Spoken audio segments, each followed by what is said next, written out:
What looked like a quiet morning in Veracruz only needs a few seconds to turn into chaos. A state police officer stands guard at a house in the Hoja de Maíz neighborhood, Cruz Blanca. There is no prior notice, no warning. Only a group of armed men arrives intent on killing. The attack is head-on, calculated. The bursts are aimed at the officer, not at random.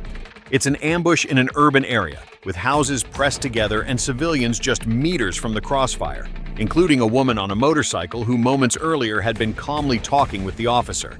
Now she can only duck her head and pray not to be hit by the gunfire. Despite being 1 against 4, the officer manages to push back the assault. The thunder of gunfire bounces off the facades. The attackers flee in a vehicle and vanish, as so often happens in Veracruz.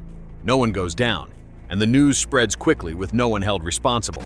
Se sabe que el oficial cuidaba a una persona en arraigo domiciliario. No se reportaron heridos, fallecidos o detenidos, pero el caso de esta mujer a bordo de la motocicleta, bueno, pues un milagro.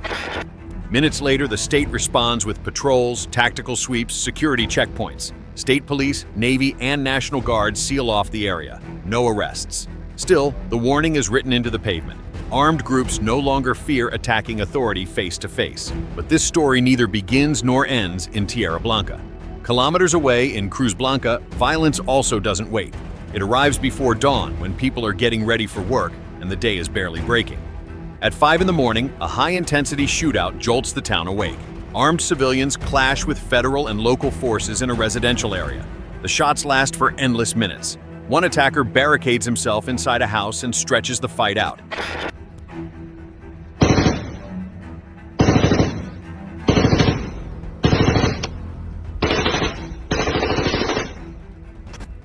A soldier is hit by a bullet in the leg.